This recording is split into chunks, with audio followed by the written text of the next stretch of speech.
आज का जो हमारा टॉपिक है वो क्या है, रेटिनल आर्टरी की ओक्लूजन, यानी रेटिना की आर्टरी की ब्लॉकेज हो जाए क्या होता है। सबसे पहले हम इसकी ना थोड़ी सी एनाटॉमिकल स्ट्रक्चर डिस्कस कर लेते हैं। ये रेटिनल आर्टरी कहाँ से आती है? ये आपका हार्ट है।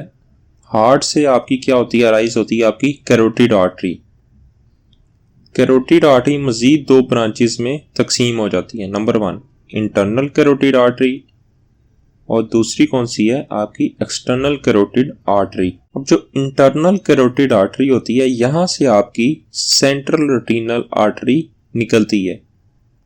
सेंट्रल रेटिनल आर्टरी जो आपको किस चीज को सप्लाई करती है, आपके रेटिना को सप्लाई करती है। और रेटिना बेसिकली क्या है, आपकी लाइट सेंसिटिव लेयर है बैक ऑफ आई पे, जो क्या करती है, आपके जो इमेज के सिग्नल्स हैं उसको ब्रेन तक पहुंचाती है।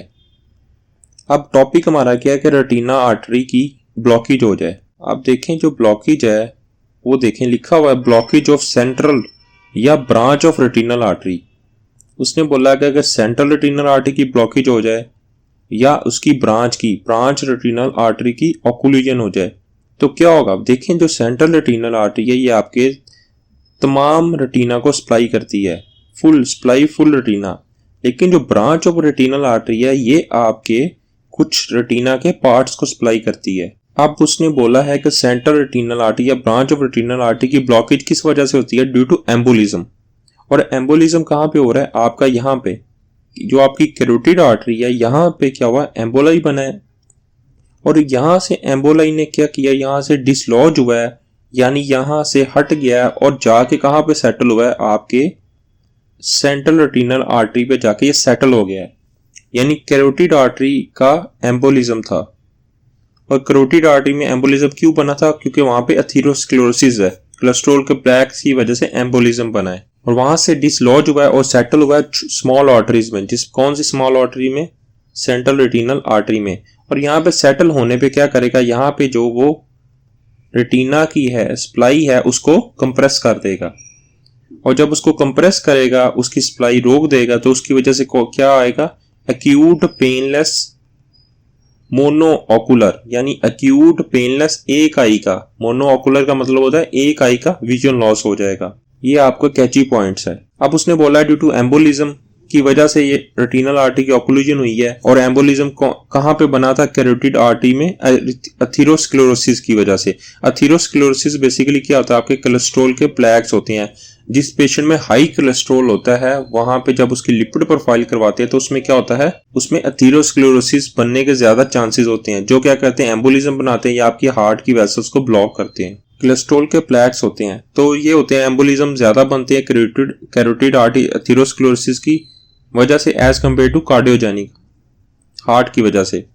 और ये आपके लेस कॉमन होते हैं। रेटिनल आर्टरी जो ओक्लूजन होती है वो लेस कॉमन होती है due to giant cell arteritis की वजह से। बेसिकली जाइंट सेल आर्टराइटिस का ये एक इन्फ्लामेटरी डिजीज है जो किस चीज को अफेक्ट करती है, ये इन्फ्लामेटरी कंडीशन है जो आपकी ब्लड वेसल्स को अफेक्ट करती है।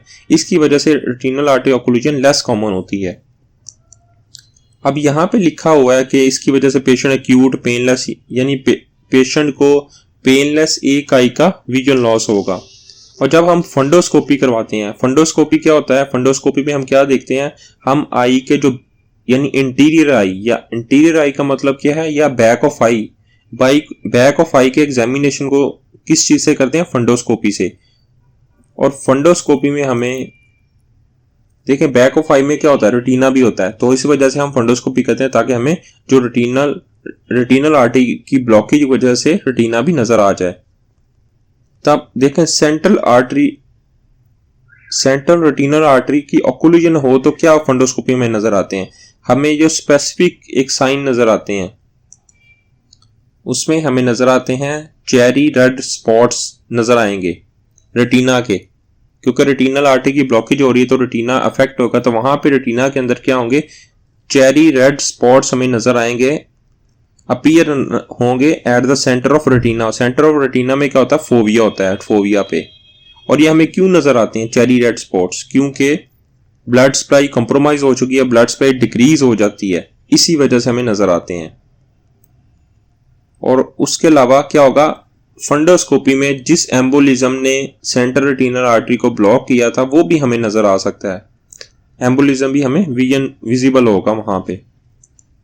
अब उसने बोला कि क्लाउडी रेटिना में नजर आएगा with cherry red spots. Cloudy retina क्योंकि उसकी ब्लड सप्लाई कंप्रोमाइज हो चुकी है, with cherry red spots at fovea. Fovea कहाँ पे होता है, at the centre of retina पे होता है। और उसके अलावा उसने बोला है आइडेंटिफाइबल, हमें रेटिनल एम्बोलाई भी हमें नजर आ सकता है। और रेटिनल एम्बोलाई बेसिकली क्या होता है, मैंने बोला था ये कि एम्बोलाई बेसिकली एथेरोस्क्लेरोसिस, जो कोलेस्ट्रॉल के प्लैक्स हैं। तो इसी तरह एम्बोलाई किस चीज से बना होता है, आपके कोलेस्ट्रॉल क्रिस्टल से बना होता है। जो कोलेस्ट्रॉल के क्रिस्टल छोटे और येलो रिफ्रैक्टाइल डेपोजिट होते हैं आर्टियोल्स में, क्योंकि आर्टरीज को ब्लॉक करते हैं, इसी वजह से वहां पे डेपोजिट होते हैं।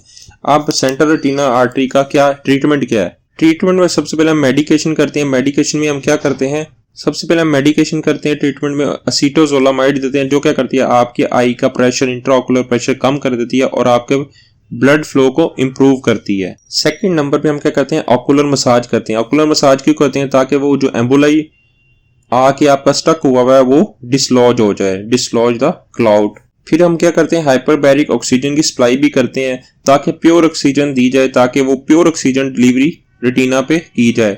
उसके बाद हम थ्रोम्बोलाइसिस करते हैं ताकि क्लॉट को वहां पे जो पड़ा हुआ है उसको तोड़ सकें। क्लॉट बस्टिंग मेडिकेशन करते हैं, थ्रोम्बोलाइसिस मेडिकेशन।